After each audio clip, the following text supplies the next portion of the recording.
morning, Sedona. It is Saturday, March 2nd, 2024, and this is Sedona Life with Stephen Hanks, Red Rock Country's radio magazine. Heard every Saturday at this time on Mellow Mountain Radio, KAZM 106.5 FM and 780 AM. I'm your host, Stephen Hanks, and I welcome you all to my fourth episode of my new show that discusses all aspects of life in Sedona and the Verde Valley. Today's show and all my shows until the end of May are being sponsored by two terrific real estate-related companies that service the Sedona area. Damien and Danielle Sedona Village Real Estate Group with Caldwell Banker Realty should be your go-to real estate agents in the Sedona area because their experience and their dedication to community matter. And Omni Pro Management, owned by Brady and Athena Shimmick, is Sedona's premier short-term rental company. Their slogan is, "Relax, we've got it." You'll be hearing a lot more about my sponsors later in the show. My producer behind the glass directing the show traffic is Ryan Thompson. Good morning. Hey, Ryan. So, Ryan, do you think after four shows I can stop saying, like, what episode we're on? Maybe after the 10th episode. The 10th show? Yeah, then that's the cutoff, you know. The nice round number. Right, we right. Go with that. So after our show last Saturday, it was the opening night of the 30th anniversary Sedona Film Festival.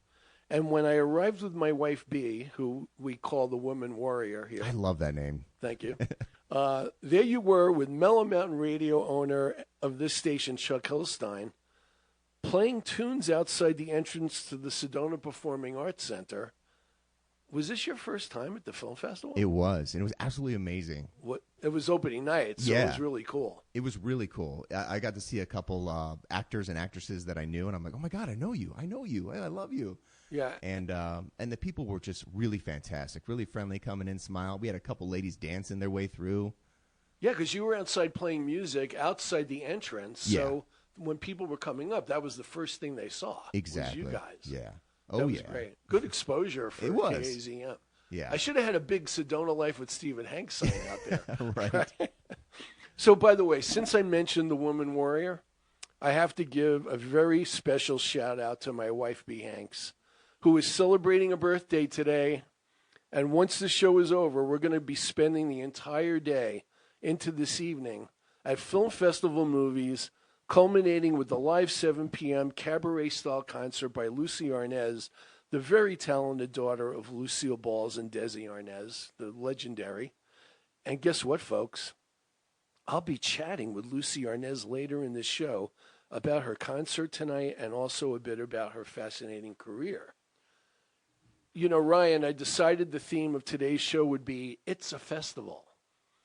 Since it seems like there are so many festival-type events happening in this area this time of year, including the Sedona Yoga Festival from March 14th to the 17th, and this morning, my very first special guest in the studio, right across from me right now, is the producer-director of the Sedona Yoga Festival, Heather Cherie Sanders.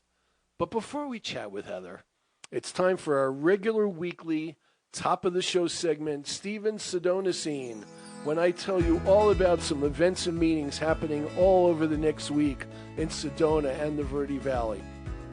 So here are a few of the very cool things happening from today until March 8th. So tonight, as I said, Lucy Arnaz's live show called I Got the Job, Songs from My Musical Past, brought to you by the Sedona Film Festival at 7 p.m. at the Sedona Performing Arts Center. Now, there might be a few tickets available, so check in with SedonaFilmFestival.com. Tomorrow night, also the film festival closing night, a free live concert to celebrate 30 years of the film festival. Sedona natives Daniel and Jenna Waters will be returning from Austin, Texas, with their band The Waters to perform a closing night concert as the finale to the festival. The Waters are a 7-piece Americana soul band, and this will be their first return to performing together since 2005, when they first sang together at the Sedona Cultural Park for their graduation from Sedona Red Rock High School, where, by the way, I coach the baseball team. Got to get a plug in for what I do here. On March 5th and 6th at 7 p.m., the Banff Mountain Film Festival World Tour comes to Sedona as the International Film Festival hosts the 2-night worldwide traveling tour at the Performing Arts Center. This is the 10th year that the film festival is bringing the spirit of outdoor adventure and mountain culture to Red Rock Country. This year's screenings feature the world's best mountain sport culture and environmental films among over 400 entries. Each night will feature a different program of films, and audience members can attend either one of the nights or get a package discount to attend both evenings. For a list of films, dates, and times, and to buy tickets, go to SedonaFilmFestival.com. From March 8th to the 10th, continuing with our It's a Festival theme, the Sedona Mountain Bike Festival is a 3-day mountain bike celebration that includes a main expo festival, bike demos, shuttled rides, gear vendors, a beer garden, great bands, food trucks, skills clinics, and a whole lot of sweet red single track. I'm out of breath saying all that. With over 90 vendors, there are more demo bikes and more to do than any other bike demo out there. For more info, go to Sedona MTB for mountain bike festival.com. And lastly, something that really interesting caught my eye yesterday in the Red Rock News, the scene section, that is happening in Clarkdale. The Church of Blues is offering its first public program called Composing the Blues, Writing, Performing from the Heart and Soul. This will be a 20-week musical odyssey designed for enthusiasts of all ages and musical backgrounds. Participants will delve into the heart and soul of the blues, learning essential skills and techniques to craft their own musical masterpieces and then they can showcase them with live performances for the public. The program runs Sundays through June 30th from 10:30 to 11:30 a.m. at the Old Town Center for the Arts, Studio B in Old Town Cottonwood. Go to churchofblues.org for more info. And Heather, do you know what makes it a church? Tell me, Stephen. On their website, it says music is their theology, rhythm is their doctrine, and harmony is their prayer. And that's the kind of religion that works for me. And what also works for me is having a guest live in the KAZM studio. Heather Cherise Sanders has been the producer-director of the Sedona Yoga Festival since 2013 and a practitioner of yoga since 1996 and studies in the Hatha Tantra tradition. Heather sits on the board of the Sedona International City of Peace as its chair. She is passionate about yoga's ability to heal and to create peace and focuses her efforts on bringing authentic yoga to people everywhere through a variety of platforms. Her commitment to building community and offering service in the field of yoga, arts, and consciousness is reflected in decades of event and conference creation and direction, as well as program development dedicated to mentorship, civic engagement, creativity, and collaboration. Heather, it's a pleasure to have you on Sedona Life with Stephen Hanks. It is so good to be here, Stephen, to finally meet you in person. Yeah, because how do we know each other? We've talked through the festivals, right. Of course. Right. Heather is one of I sell advertising for the Sedona Film Festival program, and Heather has been one of my clients for the last 3 years because the timing of the yoga festival lines up really well with when we release the program. Sure. And also, who doesn't want to support the film festival? Right, exactly. Who doesn't want to support any festival in Sedona? They're crazy if they don't, you know? So the theme for the 2024 Sedona Yoga Festival, I saw on the website, is All Together Now, like the song, All Together Now. And it asks us to ruminate on this. Despite being more connected than ever, our world is still largely defined by what separates us. So you asked the question, which I now want you to answer. How does yoga help? Ooh, I like that. Well, I asked the question, You asked the right? question. Yoga gives us the opportunity to experience that quiet peace that underlays everything, that underlays the messy, loud, often talkative mind and all the activity in our lives. And when we spend any time at all really focused on the practice of yoga, the science of yoga, and apply those tools to our lives, it almost without fail, at some point, you'll begin to experience this quiet, this peace, this, all pervasive experience of joy and peace. And so we don't usually touch in with that, right? But once you familiarize yourself with that, you actually realize that's the nature of all things, and that all things are that. Yeah. I know it sounds a little esoteric, and you just mentioned the church, right? The church of the blues, Yeah. right? And how that's a type of quote unquote religion that you can get behind, right? How they define it. But it's that harmony, and that familiarity develops over time with the practice of yoga, and helps you to realize that in fact everything is connected and united. And so the theme of this year's event altogether now has a lot going on, all like not just my tribe or my friends or the people at the festival, and together. And the word now brings us both into the idea of the present moment that we experience when we're practicing yoga, but also hints at the urgency of the times, and the necessity to begin to look at what would it look like? What would your life look like if you were operating with a clear perspective that in fact everything is connected, and that you are contributing to the whole of that. And whether you choose to do that consciously or unconsciously, you are in fact doing that. So the theme has a lot of layers. Mm-hmm.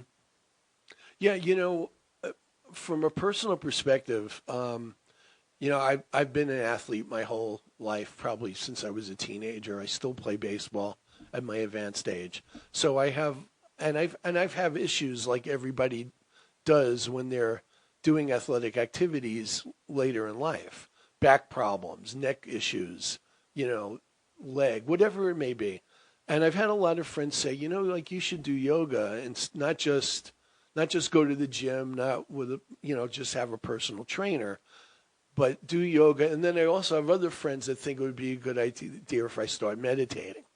So my question to you is, a lot of people look at yoga as being some kind of combination of the physical and the psychological or mental, even the spiritual, if you want to get on that level.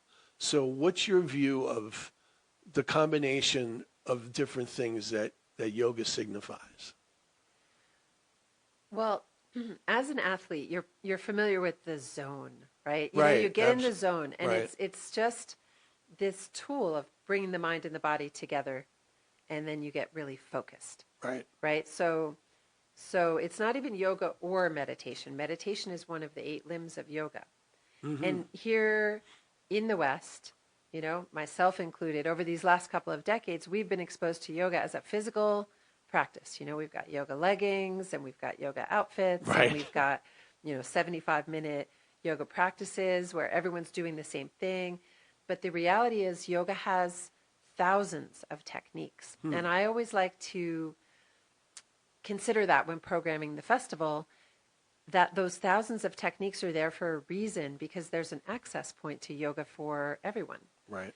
If it was a technology of the mind and body and spirit that only had one effective practice, then there'd only be one practice, but there's not. There's thousands, right? So you can actually approach yoga from any place, from the breath. Ultimately, all the physical practices, all the work with the breath, everything's designed so that you are sitting in that state of meditative state, right? To lead you to self-realization, to discovery, to understanding your soul's right. purpose and your place in all of it, and the reality of all things, right? But so as someone, people say that a lot, oh, my doctor says I should go to yoga, or my friends say I should go to yoga. Right. What does that even mean?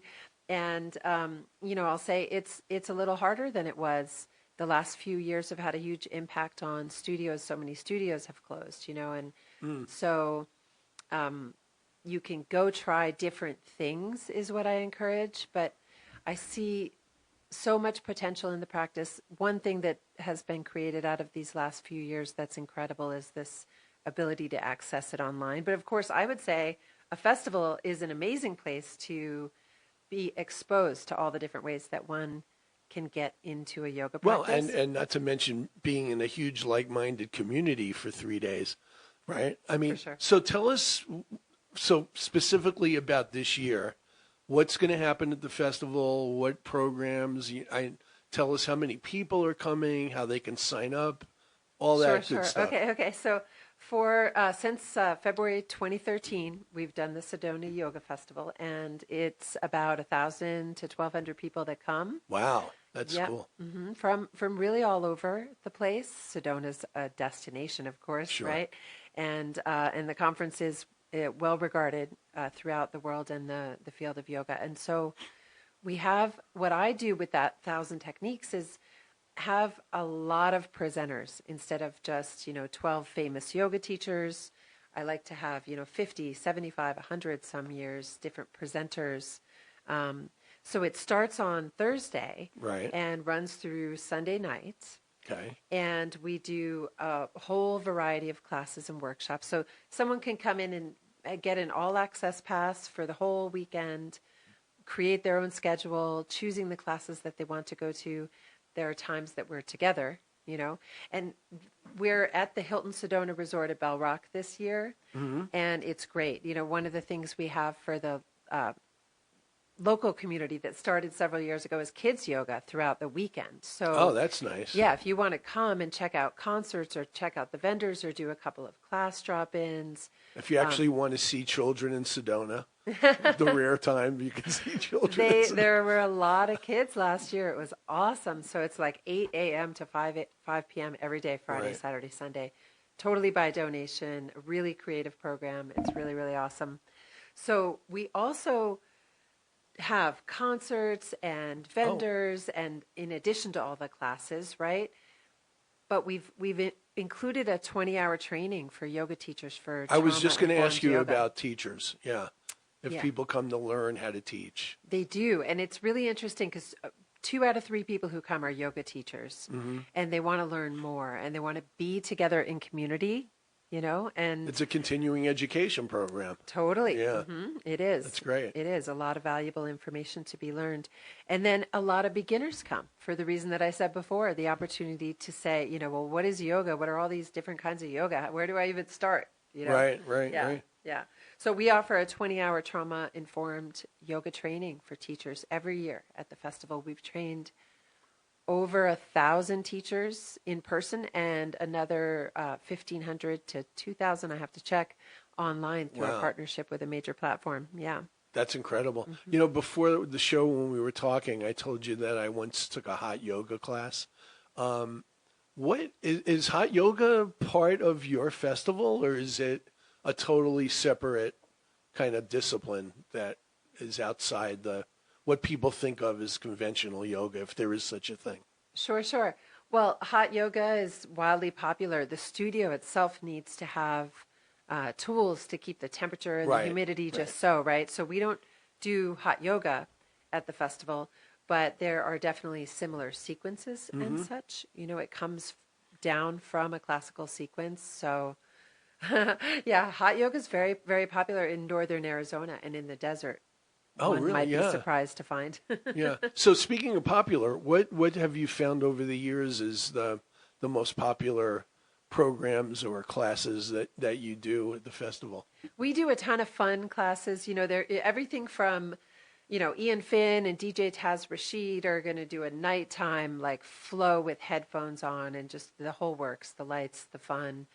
Then there's, a 3-hour deep dive on anatomy or inversions or sequencing. We're going to be doing, people love to do the sunrise classes and meditations. This year we're starting with an Om chant every morning for 30 to 45 minutes before we spend some time together. The theme altogether now is woven throughout. And, while we're on this show, I want to make sure I invite Sedona locals and let them know that we really want our attendees to experience your products if you're a maker, or your services if you're a practitioner. And so this year we've made the vendor prices half price and there's just a few spots left, but half price for Sedona locals. And then if you enter the code, which is the name of your favorite local peccary, there's deep discounts for locals to come and attend the festival. We really want to see you there. That's great. So what kind of vendors sign up that are local people? Oh, right now, lots of like red light therapies and crystal therapies and healing practitioners, which we local have people. in abundance here. And elixirs and, alchemy and just crystals. Products with hemp in it. Yeah, all sorts of beautiful, beautiful things. And then we have vendors come from all over the country that have, sustainable products and clothes, and, sustainability is always underlied everything that we do. We seek to be and aim to be a zero waste event. So, the vendors are worth if you find yourself only with an hour and you can't make it to a bunch of classes, but I really do hope to see you there at the Hilton That'd Sedona. be great. So how can people still sign up, and what do they do to get into this? Sure. SedonaYogaFestival.com. You can follow us on Instagram at Sedona Yoga Festival.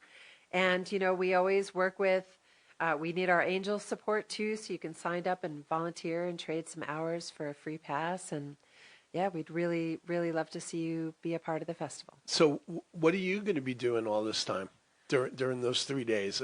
What's your function as the leader? Well, I will be hosting all of our lovely guests. Nice. We have some incredible partners, 75 presenters, and, 20 people on the team, 100 volunteers. It's just a joy to be together, and I'll be making sure it all runs smoothly and doing the best I can to provide an experience for the people who come. That's great. Will I be able to drop in?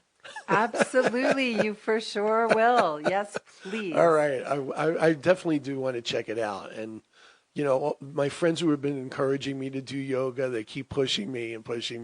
So I think I've got to bite the bullet and actually do it at this point. Oh, this is your great chance to do I will. it. Yeah. All right. Yeah. That's awesome. We even have the founder of Accessible Yoga School, Jivana Heyman, and he's really led the conversation, and he's going to bring us through a chair sequence where we can experience how yoga can be so powerful even in a chair. That's great. It sounds like it's going to be an amazing event. I really congratulate you on 11 years doing this in Sedona. That's phenomenal. So it's great. So everybody out there, if you're a yoga person now, if you want to become one, if you want to learn all about it and attend this event, as Heather pointed out, you can go to SedonaYogaFestival.com for information, tickets, everything you wanted to know about the Sedona Yoga Festival. Heather, it's really been great having you here and telling us all about this. I'm so happy to be here. Thank you, Stephen. Thank you so much. And locals, go ahead and use that code Javelina, and we'll see you in a couple of weeks. Yeah. Before we sign off, do you have a date for next year yet? I'm really excited that we're going to be moving out of the spring break. Okay. Where we were, Sedona doesn't have a conference center, so we were at the high school for a number of years. Oh, right. Yeah, and that was great. But we'll be moving into the late spring, so the date for 2025 should be that first weekend of May. Great. Thank you so much for being here.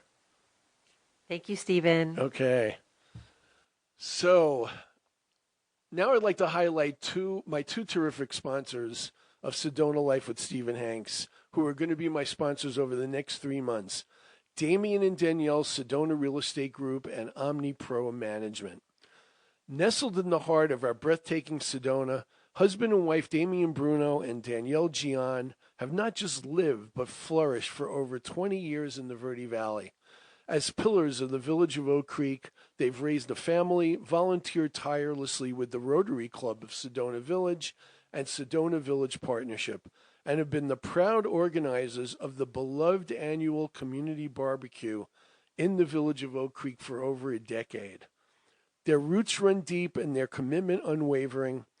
Damien and Danielle aren't just your next real estate agents. They're your neighbors, your friends, and a top Sedona team ready to support you, whether you're buying or selling. With 20 years of real estate expertise and a love of our community that's second to none, choose Damien and Danielle Sedona Real Estate Group for your real estate needs. They want to make your Sedona dream a reality. So call them today, because community and experience matter. Caldwell Banker Realty at 928-300-0139 or at SedonaRealEstateAgents.com. Our second sponsor is OmniPro Management, which prides itself on being the premier short-term rental company in Sedona, dedicated to helping investors maximize their financial capabilities, all while being completely hands-off. With their extensive expertise and tailored property management solutions, they empower investors to capitalize on the lucrative short-term rental market in Sedona. Their comprehensive services encompass everything from property marketing and guest management to maintenance and financial reporting, ensuring seamless operations and optimal returns on investment. By leveraging their innovative strategies and industry insights, investors can unlock the full potential of their properties, generating consistent income streams and achieving long-term success in the dynamic Sedona rental market. Trust OmniPro Management to elevate your investment portfolio and achieve unparalleled financial growth. Relax. They've got it. My very special guest for the second half of today's Sedona Life with Stephen Hanks comes from American entertainment royalty, which kind of makes her an American entertainment princess. Lucy Arnaz, the offspring of Lucille Ball and Desi Arnaz, began her long show business career in a recurring role on The Lucy Show opposite her famous mother. She would go on to star in her own television series, The Lucy Arnaz Show, co-star in the 1980 film The Jazz Singer, and appear in several made-for-television movies. Her Broadway credits include They're Playing Our Song, Lost in Yonkers, and Dirty Rotten Scoundrels, and among her numerous accolades are a Golden Globe nomination, a Theatre World Award, and Chicago's famed Sarah Siddons Award. So why, you may ask, is Lucy Arnaz a guest on my show today? Well, it just so happens that tonight at 7 p.m., at the Sedona Performing Arts Center, Ms. Arnaz is the headliner at the Sedona International Film Festival with her cabaret concert show, I've Got the Job, Songs from My Musical Past, which celebrates Lucy's life on stage. Lucy will offer anecdotes and fond memories about her co-stars, directors, musical collaborators, in between iconic songs and hidden treasures from some of Broadway's greatest shows, and also provide a look at the backstage magic it takes to create them. Lucy Arnaz, it's a thrill to welcome you to Sedona Life with Stephen Hanks. I almost forgot my own show name. That was a lovely introduction. Thank you. Thank you. Well, I like to think of myself as a writer. As a matter of fact, that gives me a really good segue. And if you can bear with me for a minute or two, I hope you won't mind if I read something to you and our audience that I wrote about you 10 years ago this April when I was a cabaret show reviewer for BroadwayWorld.com. Can I do that? Oh, wow. Yeah. Sure. Okay, here it goes. I hope it's good. Hey, if it wasn't, you probably wouldn't be talking to me right now. So here it goes. I'm not going to read the whole review. Okay, that would be good. Because I could be wordy when I was writing reviews. Anyway. Okay, yeah. During the historic 6-year run of I Love Lucy on CBS TV in the early 1950s, the most frequent story gimmick had Lucille Ball as Lucy Ricardo, pleading, cajoling, conspiring, and finagling. She'd pretty much stop at nothing to worm her way into show business, or at least become part of her band leader's singer husband, Ricky Ricardo's nightclub act, played by her real-life husband, Desi Arnaz. Lucy Arnaz, the iconic comedy couple's offspring, hasn't had to resort to such tactics during a career in film, TV, musical theater, and cabaret that has spanned, at this point, almost 5 decades. She accomplished all that on talent and force of personality, and with a sprinkling of her father's musical genes and her mom's immense sense of humor. But it took Lucy Arnaz her entire professional life to get booked for a solo nightclub cabaret show at the Cafe Carlyle in New York City. It turned out to be worth the wait for herself and her audience, and her week-long run of her show, Spring is Here, at the stylish club would no doubt have made her famous parents beam with pride.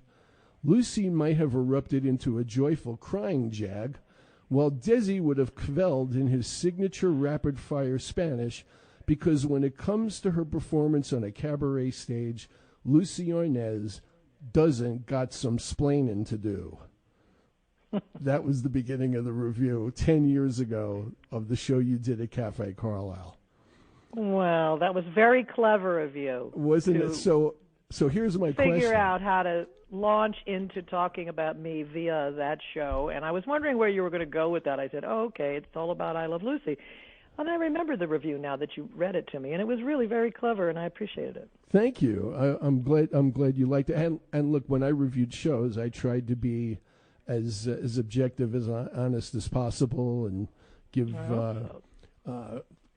constructive criticism where I could. But thank you.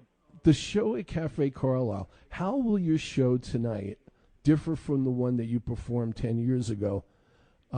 Which, I said, thankfully I gave a positive review, or you wouldn't be talking to me right now. Yeah, the material is completely different. This is that, for most of my 35 years doing concerts now, most of the time I didn't even put a theme of any kind to the material, to the evening I was going to perform. I used just, an evening with Lucy Arnaz, and you'll come and I'll sing and talk about what I've dared to do.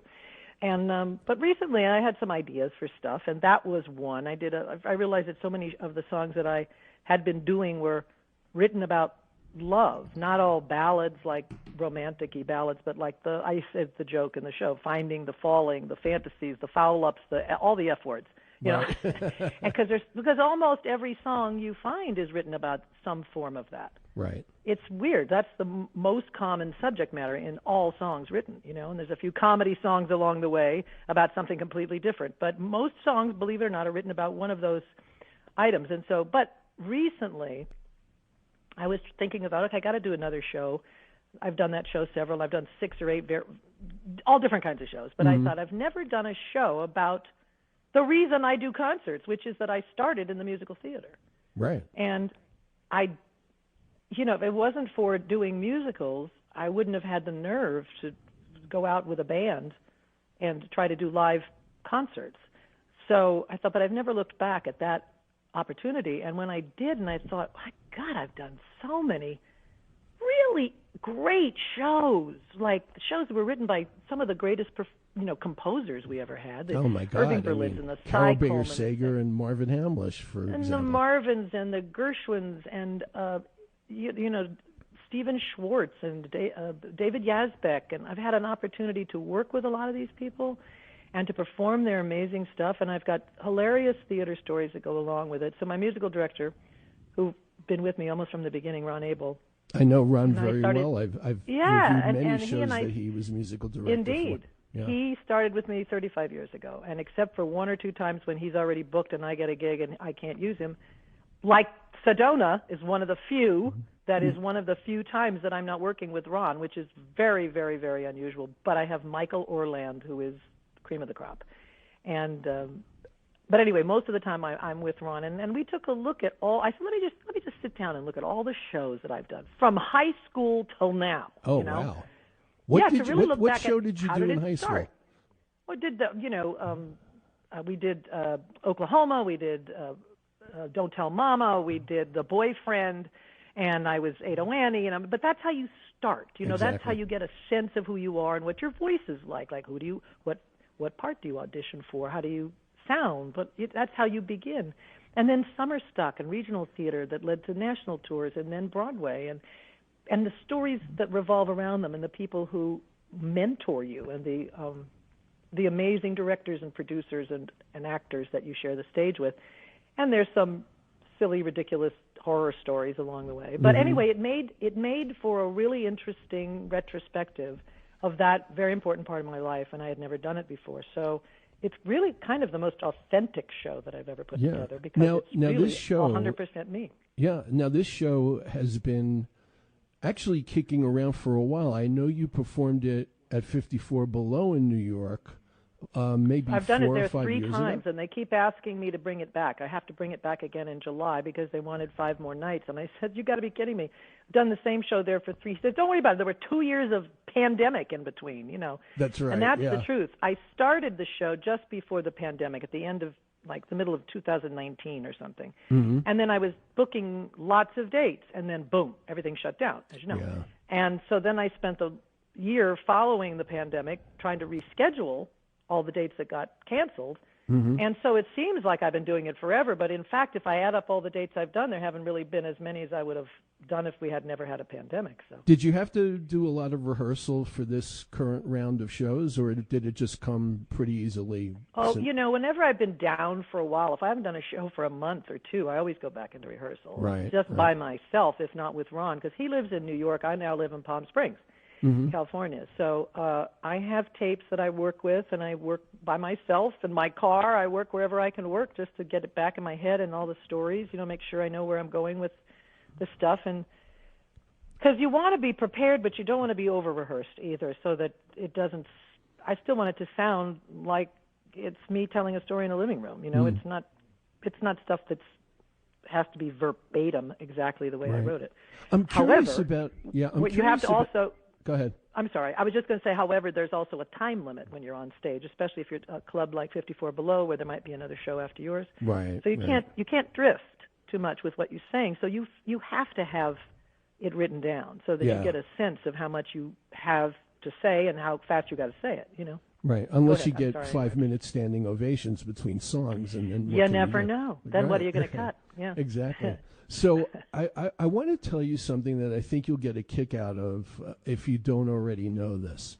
So one of your past Broadway shows that you'll obviously be reminiscing about tonight is They're Playing Our Song, which premiered on Broadway in 1979, was written by Neil Simon, scored by Marvin Hamlish and Cara Bayer Sager, and co-starred the great comedian Robert Klein.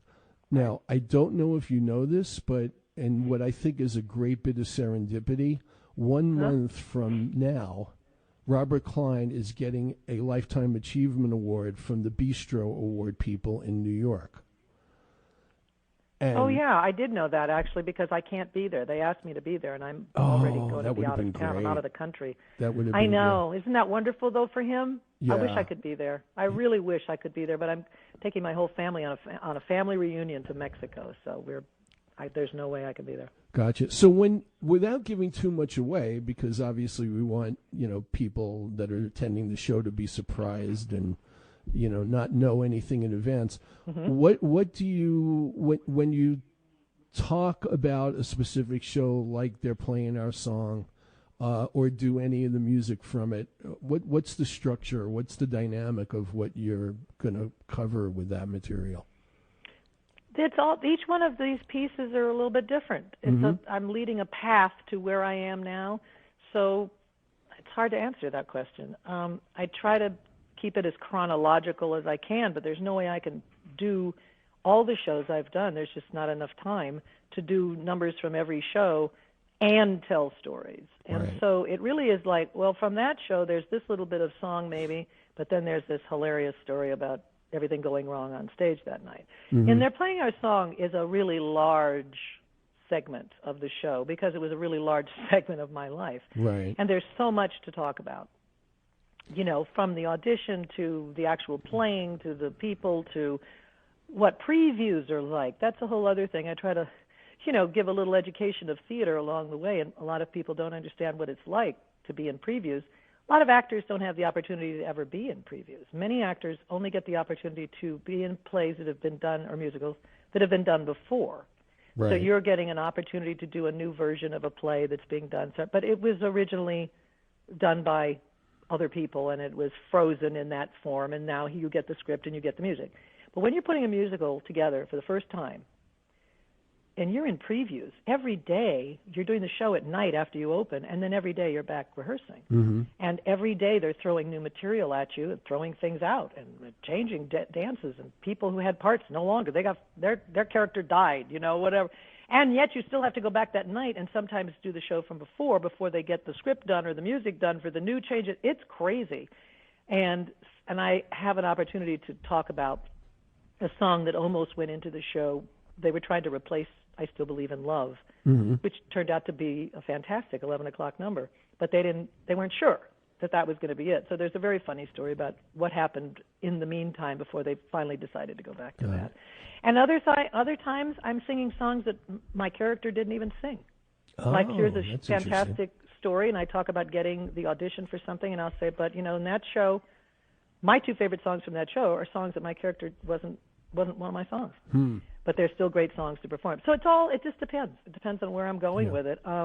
When I did My One and Only, there's a story about my going up on stage, just completely forgetting where I was and what happened and how I had to get back into it. And then I sing the song that I should have been singing at that time, but we do it in a completely different way, like a very contemporary jazz way. So sometimes they're the songs exactly as I did them in the show. Mm-hmm. Sometimes they're a reinvention of what that song could be now. Right. Has the show evolved at all since you first did it at 54? Oh, yeah, absolutely.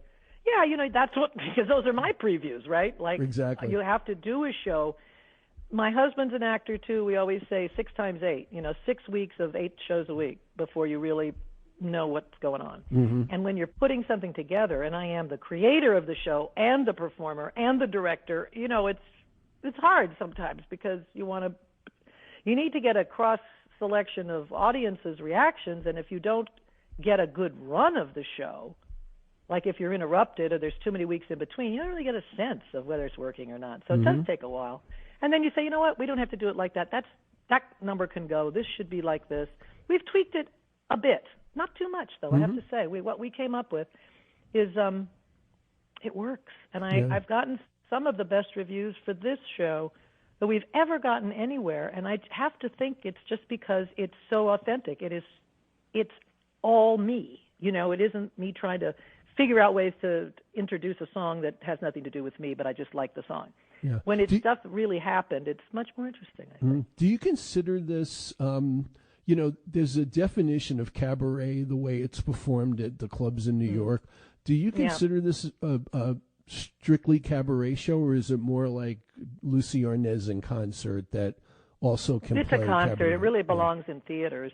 It belongs in a theater because it's about theater. Right. You know what I mean? Right. It's about the theater. When I do this show in a theater, it takes on a different aura. And when I say a theater, I just mean a larger stage with a bigger audience and real, like, theatrical lighting and things like that. It could still be the Sedona Film Festival held in a big ballroom or a theater. You know what I mean? It just, if it feels like it's a theater stage, I think it works better. We've tried it in both places. However, I've played the Purple Room here in Palm Springs 3 times with the show, and it is wonderful and intimate, too, because you're telling stories like you just got up in your living room and Ron decided to sit at the piano, and we're going, oh, did I tell you about when we were working with, you know what I mean? So that works, too. And the great part about this show is that I've done it almost every single time with just Ron Abel at the piano. I have an opportunity to have a whole band, but we don't. We like it it keeps it like it's a secret between the audience and us. Oh, it's a totally However, different dynamic when you just do it it is with a pianist. different thing Yeah. entirely. Yeah. And I found that if I do it with a trio, it's not that good. It's either got to be a big band or a piano or just Ron and I. Or more intimate, Wednesday, day after, when this show airs, I will have already done it. I was actually going to give you this plug. Can I do this plug for you? Well, when you this show is airing before I do Sedona, right? No. This show's airing the morning that you're doing Sedona, so that's why that's what I said mean. tonight. Before, yeah, right, exactly. But before I leave to go to Sedona, I'm doing the show at the McCallum Theater in Palm Springs, which is why I'm saying when you guys hear this, I will already have done it. And but they wanted a big band show, but they wanted this show. So I said, okay, we've done it once before with a huge big band, so we'll do it with an 11-piece orchestra. That is also fabulous because you really get a chance to hear Ron's orchestrations for these beautiful songs we picked. But it doesn't have to be that way. I think it still works just as well on a stage with just the two of us. And that's why it's really flexible, and I've enjoyed doing it that way. Now, not every show is that good. When I tried it with a trio, it was neither here nor there. It was like, okay, now I miss the guitar. Now I miss a harp. Now I miss the horns. It's either make it, when you do it, wonderful piano player and just you, the audience kind of fills in the rest, in their mind. I should let all our listeners know that if for some strange reason you can't attend Lucy Arnaz's show tonight at the Sedona Performing Arts Center, you can still catch it this week if you can take that 90 or so minute drive from Sedona to Phoenix, as Lucy will be performing I Got the Job at the Musical Instrument Museum on Monday and Tuesday of next week, both at 7 p.m. For tickets, go to mim.org/events. You like the way I worked that plug in for you? Thank you, Stephen. That's very sweet. Yes, I'm excited about that. I've been there before. It's a lovely venue. Yeah, and now in that venue, and it is a great venue. I've seen it, and I was representing a few cabaret performers, and I've been trying to get them booked in there because it's such a lovely place. But in that particular space, are you going to use more than a pianist? Or is it going to be a bigger group? Nope. Oh, It's awesome. going to be the same. Except it'll be Ron Abel instead of Michael Orland because Ron is available then. So Got it.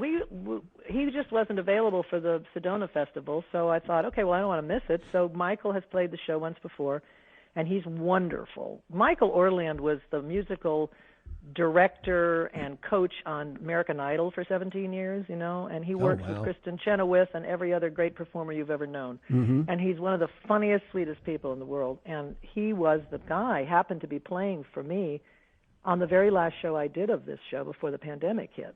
Ron couldn't play it because he broke his hand, of all things. Oh, wow.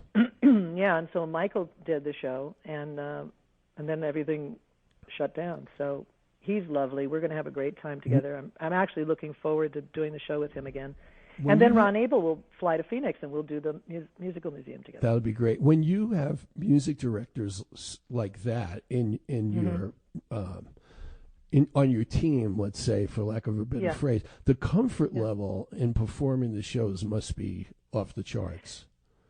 Right? It is, and that's one of the reasons. That's very astute because I have stuck with the same people over the years because of exactly that. I just can't be bothered worrying about whether the guy, the girl, whoever knows where I am, is following me.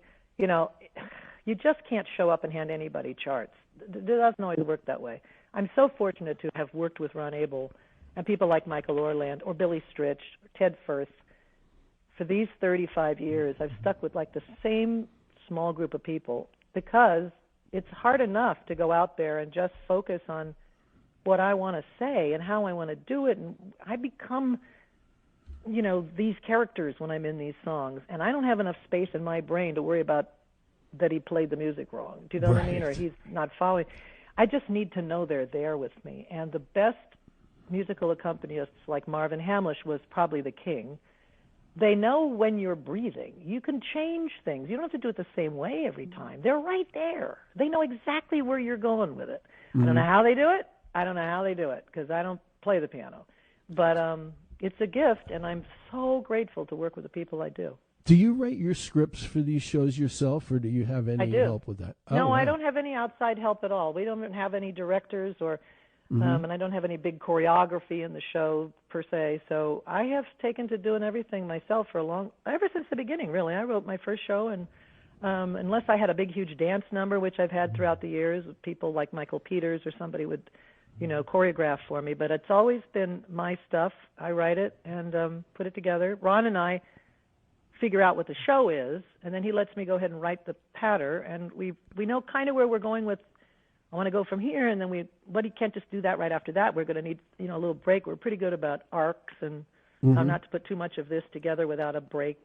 Don't do too many ballads and what's a good second number. We're putting a new show together for when we play places that have already seen I Got the Job.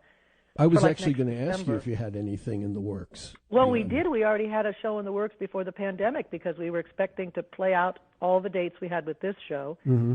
And then if we were invited back to the same similar venues, they're going to say, well, bring us a new show. So what's the new show? So we put together a show. It's called Here's to Life, Songs from a New Perspective. And it's really me at 72 years old taking a look at lyrics and songs in a much different way than you do when you're 30. You know, you don't want to sing certain songs when you've lived life a certain amount of time. You're not singing, I can't live if living is without you. I can't live anymore. You know, because you know you can. You know, you're so right about that because I remember so many cabaret shows I reviewed when I was doing that back in New York where you would, you know, see female singers in their mid-30s doing the kinds of songs you're talking about that are really meant to be sung by women of experience and wisdom, and it just doesn't come across the same way. No, it doesn't. And you can't sing all those songs that you sing when you're very, very young, when you're older. Mm-hmm. That is all about heartbreak and you're going to die, you know, what'll I do if this doesn't happen? And you think, oh, come on. Have you got no tools by this time to know how to live with your life? And isn't life brilliant? And what's it all about, Alfie, you know? Exactly. You know, I wanted so there's to ask, a lot of hard songs to pick about that. Yeah. I wanted to get back to their playing our song for a second because a question I want to ask you. So by the time the show premiered in 1979, you were already a more than experienced performer. So that you pretty much had nailed. Maybe you didn't have a ton of Broadway experience, but and you're, you know, the offspring of famous performers and entertainers, but doing a show written by Neil Simon that was scored by Marvin and Carol Bayer Sager, who you and Robert Klein were playing ostensibly. Yeah. How intimidating was that at the beginning? I mean, did you feel any trepidation going into that at all? Probably. I mean, it's hard to remember. Is that somebody nobody wants to admit? No. I would admit it in a second. I'm saying I can't really remember. I remember there was such a full and intense experience for me on so many levels. And I was young and I was starry-eyed. I was so grateful. I mean, I knew who Neil Simon was, but it wasn't like I was starstruck because, as you said, I did come from meeting a few famous people in my life, so it wasn't that. But to audition on a Broadway stage, my first Broadway audition, for the likes of those guys, and I was a little terrorized, I must say, because I hadn't done a lot of auditioning, so it wasn't so much that it was Neil or Marvin or Carol or anybody. It was just that it was scary just to be in that position and hope I had the goods, you know. And it was hard. I did a pretty good audition, but then when I went to sing my song, I screwed up all my lyrics. I had to start again. It was humiliating. I thought I totally blew the audition. But Neil Simon came up on stage and grabbed my hands and said, "You're such a breath of fresh air." And I went, "Oh, my God. Oh, wow, that's great. Oh, my, see, you never know. I did a good And then I didn't hear from anybody for the rest of the summer. Like 2 months went by, you know? Wow. And I thought, oh, God, see, you just never know. But as it turns out, see, that's why you should never assume anything, because I assumed done, dead, in the water, right? Right. And then I was told later on, after I got the job, I was told that I was the first person that they auditioned, and they had a list of 200 girls to see for that part. Oh, wow. And I was number one. So they're not going to say anything till they see everybody else, right? Exactly. And then eventually I got a call back, and right after the call back, before I could even get home, there was a message on my service, "You got the job," which is how I named my show. I have to ask you this question. I know you're gonna think this question's out of left field, but I have a personal reason for asking it. Did your parents ever work with or even meet Al Jolson? Well, yes. My mother her very first movie ever was Roman Scandals, and starring Al Jolson. I did not know that, and I am a huge Al Jolson fan. Yeah, she was in one of the Dancy girls, you know, one of the chorus girls, the beauties in the background. That's great. And the reason I mentioned... Go I ahead. did know him. No, I was just going to say my father knew him too because of that, because they were around the studio together and stuff. Well, and there's a weird Al Jolson connection in a way because, of course, Al Jolson did the original version of The Jazz Singer, the first talking picture, which was remade with Neil Diamond and you as co-stars in 1980. Yes. What was it like working with Neil, and have you gotten a chance to see the musical on Broadway? I have not seen the musical on Broadway. I've been on the West Coast this whole time, and I never got a chance to go back and see it. Well, Neil is a doll. Mm-hmm. He was a very kind, very generous, enormous big star that everybody kowtowed to, and, you know, he had all the thousands of entourage, you know, bringing him lunch every day and treating him like he was the star that he was. But he wasn't like that, really. He was just a simple guy, a songwriter. And that's the guy I got to know. And I would say, what are you eating in your trailer for? Let's go across the street and get some lunch. Oh, can I? Yes, you can. You're allowed, you know. And we got along great. And don't forget, we had Laurence Olivier in that movie, too. Thank you very much. I know, really. It was pretty huge. Talk about royalty. Yeah, so working with the two of them, here's a guy who's, you know, never acted before in his life, Neil Diamond, and then there's Sir Larry, who's the greatest actor ever lived at that point, you know. Exactly. It was wonderful. Well, are you singing any songs from The Jazz Singer in the show? No, it's not a musical. It's not a theater musical. It's a songs from my musical past. And, well, I guess you could say it was a musical, and it's a film. That's true. It's not, doesn't mean literally theater, but I don't think of myself as so no starring Love on in the the Rocks. Jazz Singer musical. I didn't sing in the show, so, you know. Well, you said sometimes you sing songs that other people did in the show. That's true. So that is true. I suppose if I'd wanted to, I could have sung, but it didn't fit. I mean, there's plenty of shows I did that I didn't put numbers in from. Got it. Well, Yeah. we're about out of time, and I can't thank you enough for doing this. I know your schedule is like totally jazzed right now, getting ready to come to Sedona. We can't wait to have you here. I have tickets for the show on that is happening tonight, and I can't wait to see you on stage again. I'm thrilled. My dearest friend Danny Guerrero is there performing, and he's introducing me, and I think he's responsible for actually in suggesting that they bring this show to Sedona. So I'm very grateful to Danny. And I have relatives coming to the show because they lived in Cottonwood, Arizona. Oh, awesome. My Uncle Fred and my Aunt Zoe, my mother's brother, and his whole family. Cousins still live there, and so they're getting a chance to see me perform, which they almost never do. So it's fun for me, too. I'm really excited about That'll it. be great. I hope I get a chance to say hello after the show. Please. Yeah, track absolutely. me down. I won't be zipped out of there. I'll be around. That'll be great. And I want to tell everybody again in my listening audience, if there are tickets left, you must get them. I don't think there will be any, but just in case. I hope you should there check. are. I hope your listeners who want to come are able to get a couple of seats Right. because it's a very fun show. We have a good time. I'm sure it is. And if they can't come tonight, check out the Musical Instrument Museum where Lucy will be performing next week on Monday and Tuesday. And you can find out about those tickets at mim.org/events. Lucy Arnez, thank you so much for doing this, and can't wait to see your show tonight. Delightful interview, Steve, and I appreciate it. I'll see you then. All right. See you later. Take care. Bye. Bye. Thank you. Bye-bye. Well, that's it for this week's show. I want to thank my guests, Heather Cherie Sanders of the Sedona Yoga Festival and Lucy Arnez. Special thanks to my two sponsors, Damien and Danielle, Sedona Real Estate Group, and Omni Pro Management, Sedona's premier short-term rental company.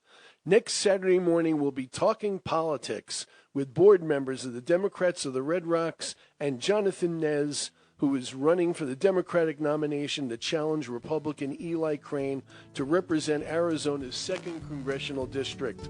Please tell your friends who couldn't hear the show today that they can listen to a podcast version anytime on Apple Podcasts. Thanks for listening, everyone.